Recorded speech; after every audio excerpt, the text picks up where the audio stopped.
For 2 years we have been speculating that Miquella is trying to resurrect Godwyn the Golden. There are many evidence in game suggesting a close relation between the two demigods. We already knew that Miquella wanted to ascend to godhood, and for that he needed a king consort. There were many candidates, but Godwyn was a very strong candidate. He was the golden boy of Marika, an incredibly powerful demigod who defeated the ancient dragon Fortisax and befriended the ancient dragons, as well as being a very respected demigod. Unfortunately, things didn't end in a good way for him. In the plot known as the Night of the Black Knives, Godwyn the Golden was first of the demigods to die. Even worse, he didn't die a true death, due to his sister Ranni splitting the mark of death. This resulted in Godwyn dying in soul only while his body lived on. This body of his was given an Erdtree burial, which complicated things even more. The soulless body of Godwyn reacted with the roots of the Erdtree and resulted in spreading deathroot in the lands between, which gave birth to those who live in death, and Godwyn the Golden became Godwyn, the Prince of Death. The sword golden epitaph provides a very important insight. The sword description reads as follows: a sword made to commemorate the death of Godwyn the Golden, first of the demigods to die, infused with the prayers of a young boy. O brother, Lord brother, please die a true death. This description is clearly referencing Miquella, but things took a turn in Shadow of the Erdtree. Miquella's true plan was to resurrect Radahn to be his king consort, not Godwyn. So what happened? Did Fromsoft retcon the lore, or did we get it wrong from the beginning? I believe Godwyn was plan A from the start. Let me explain. In the mountaintop of the giants we can find Castle Sol, a place dedicated to the eclipse. We can read on the eclipse crest shield that the sun in eclipse is said to be the symbol of the wandering mausoleum, where the soulless demigods slumber. Those large walking mausoleums hold soulless demigods like Godwyn. After Godwyn's burial resulted in major problems, they needed to find another way to bury the soulless demigods. This was achieved with the wandering mausoleums, which due to their constant movement stopped any reaction between the soulless demigods and the lands between.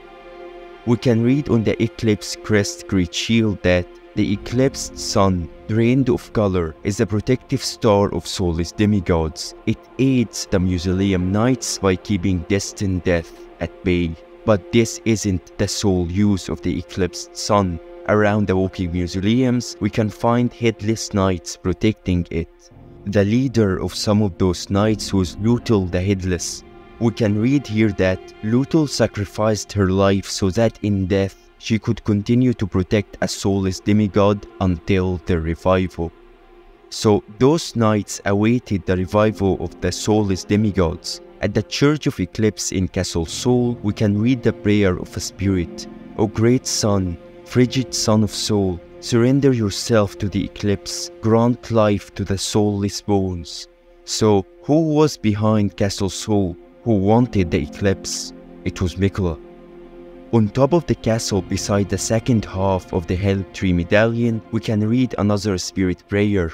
Lord Miquella, forgive me. The sun has not been swallowed. Our prayers are lacking. Your comrade remains soulless. I will never set my eyes upon it now, your divine Erdtree. As I said in the beginning, we all thought that Miquella was trying to resurrect Godwyn, and I still believe this to be true, but there is a twist. So we know due to the DLC that Miquella's original promise was to make Radahn his king consort. I believe that Radahn refused that offer. Even if he accepted early on, he certainly refused later on. This made Miquella come up with a plan to force Radahn to be his king consort. If he can kill Radahn and put his soul in another body, he would have full control on him. That's literally what happened at the end of Shadow of the Erdtree. That would explain why Radahn never said a word. He was fully under Miquella's control. Now Miquella would send Malenia to kill Radahn for him, but he would need a body and a way to bring back Radahn's soul. First, regarding the body, there was a golden opportunity. Godwyn is already dead in soul. Who is a better candidate than the mighty Godwyn the Golden, who happened to be already dead in soul, yet his body was alive? This actually made me think if Miquella had a part in the Night of the Black Knives. It was a perfect opportunity. Ranni splitting the mark of death resulted in her body dying but her soul living on, while Godwyn died in soul but his body lived on, which was perfect for Miquella's plan. This is a topic for another video, but I want to hear your opinion in the comments down below. Now let's return to Godwyn. As we already said, Godwyn was one of the most powerful and respected demigods. Also, he wasn't influenced by any outer god unlike Mohg. And he wasn't an omen. During the final fight, we can see omen horns coming out of several parts of Radahn, which isn't ideal, I would say. His body would also allow Radahn to use Godwyn lightning. So Godwyn's body was a much better candidate for Radahn's soul, I would say. But there was a problem. Godwyn's death route. Miquella needed to deal with that before he can put Radahn's soul in Godwyn's body. Therefore, he needed to give Godwyn a true death, which explains the description of the Golden Epitaph. Miquella then went to experiment with the eclipse. I believe this was before he learned of the secret rite. It's called secret for a reason, you know. So Miquella made his followers try to bring forth the eclipse at Castle Sol in exchange for a visit to his promised land. I believe that's why there is a wandering mausoleum literally beside Castle Sol. It was a prototype. If he can resurrect this nobody demigod, then he can do the same with Radahn, and he can give Godwyn a true death. But the eclipse failed, so Miquella couldn't give Godwyn a true death, and therefore he needed to find another body. At the same time, he learned of the secret rite scroll, which had the information needed to resurrect a demigod. But of course, the divine gate was a one-time use for Miquella, so he couldn't give Godwyn a true death, then resurrect Radahn in his body. So he discarded the idea of giving Godwyn a true death and went to plan B, which was to use the body of Mohg. We know from the DLC that Miquella charmed Mohg. This resulted in Mohg kidnapping Miquella, which started a whole chain of events that led to the murder of Mohg by us.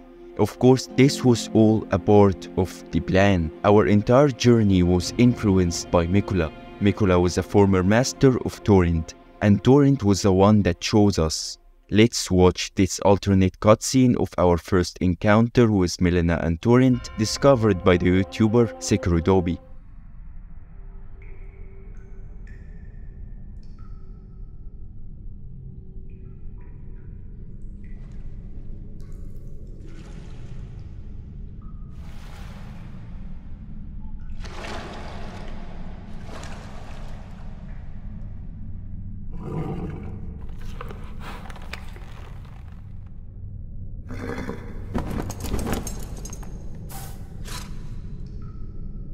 You think this is the one, Torrent?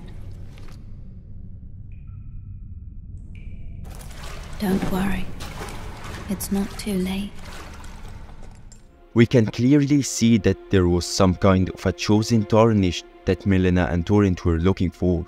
Torrent is the one that chose us, not Miquella. In a later dialogue of Miquella, she tells us that she didn't fully believe in us, but Torrent had our measure from the very start.